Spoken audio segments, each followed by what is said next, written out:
Science and technology.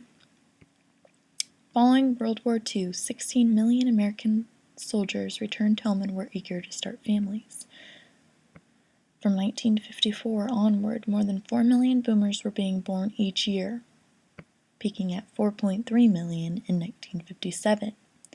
In 1952, 3.9 million babies were born, and then from years 1954 through 1964, over 4 million babies were born each year.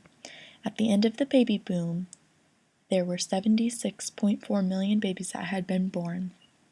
This chart shows, through the red and the blue, the red is the baby boomer generation, so all the babies born during the baby boom, and the blue shows babies just born in regular years, and you can see how much higher the red is than the blue. Life expectancy. During the 1950s, the life expectancy for people was only about their mid-60s to 70s. In the beginning of the decade, in 1959, males were said to live to about 65, and women lived up until they were 71. At the end of the decade, in 1959, the rates had slowly but surely gone up. The men's life expectancy raised to 66, and the women's went to 73. Teen pregnancy. Because of the baby boom, many women of all different ages became pregnant. One thing that in the 50s that led to more teen pregnancies was early marriage that became more prominent following World War II. If girls were in the family way or pregnant before married, they were often shipped off to a relative's house or put into a special girls' school. In 1951, there were 1 in 6 pregnant brides, but there were way more teenage pregnant brides. 1 in 4 girls were pregnant at their weddings as a teenager. Also in 1955, there was 33,000 teenage births, and it raised to 46,000 in 1959. The amount of girls that had been 16 or younger and got pregnant raised to 50% over the decade. And here shows the birth rate, and on the side it says rate per 1,000 teenagers 15 to 19 years old. And you can see how that goes. Now for abortions. During this decade, abortion was not legalized, and yet a lot of women had secret abortions illegally. The number of illegal abortions from 1950 to 1960 raised from 200,000 to 1.2 million a year. In 1950, there were over 300 deaths a year due to an abortion, and in 1955, over 200 a year. Abortion was still the cause of about 17% of deaths in women who were pregnant and or in childbirth. And this shows women who died from illegal abortions.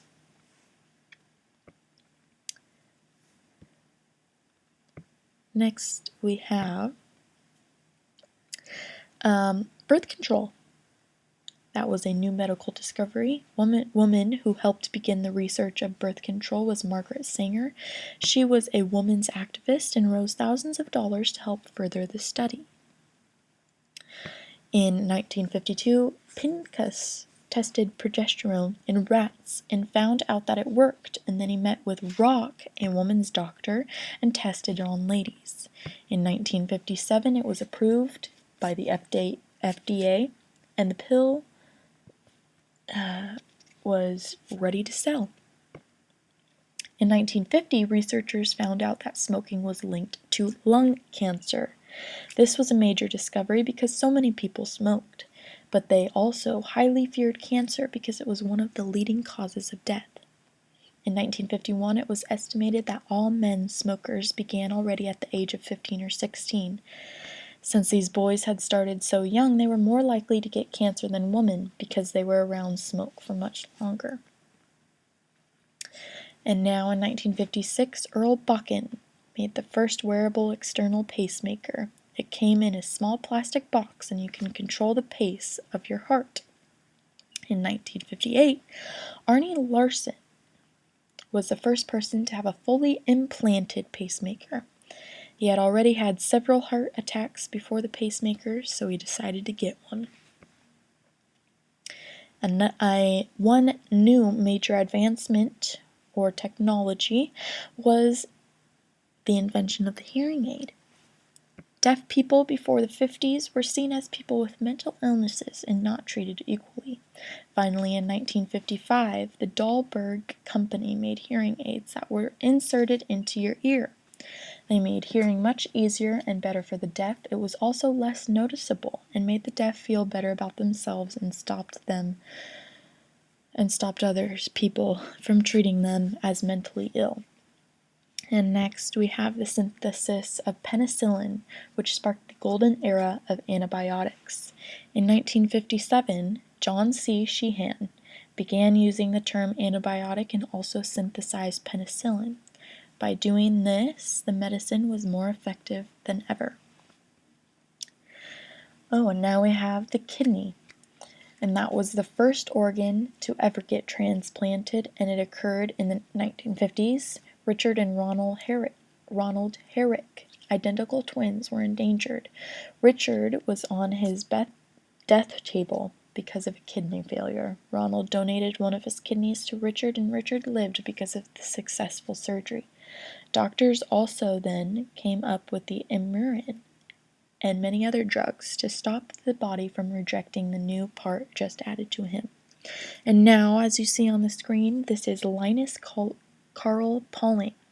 He is a famous scientist, and he won the prize for chemistry in 1954. He was one of the prime movers who urged the nuclear powers, the USA, the Soviet Union, and Great Britain, to conclude a nuclear test ban treaty, which entered into force on October 10, 1963. He also won the Peace Prize. Another famous scientist would be Frederick Sanger, who was awarded in 1951 the Corday-Morgan Medal, the prize of the Chemistry Society. He worked with other scientists on the metabolism of the amino acid lysine. And a third famous scientist would be Jonas Salk.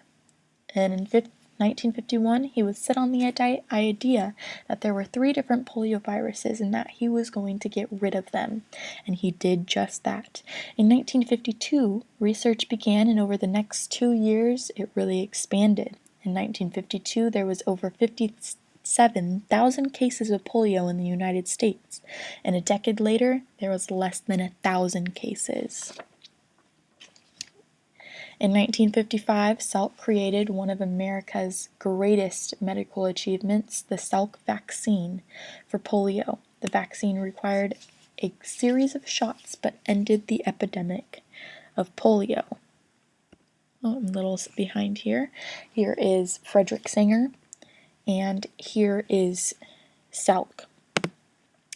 Okay, now on new inventions for the home. The first commercial microwave oven was marketed in 1954. The microwave was very expensive and costed $1,300. Compared with today, that would be like paying $10,000 for a microwave. Since they were so expensive, only restaurants and big commercial companies were able to have them. They had a power rating of 1,600 watts and were manufactured both in 1954 and 1955. Also, colored appliances were some new inventions for the home. Kitchen appliances were no longer only in white. Colors such as Stratford yellow, Sherwood green, turquoise green, cadet blue, wood tone brown, petal pink, and canary yellow were also offered. And last, we have the colored television. It was an important invention of 1953. The colored TV was sold in 1954. During the first 6 months of 1954, fewer than 8,500 colored TV sets were manufactured in the U.S. Towards the end of the decade, by 1958, about 350,000 color sets were in the United States. Families could sit around the TV and watch shows like I Love Lucy and the news.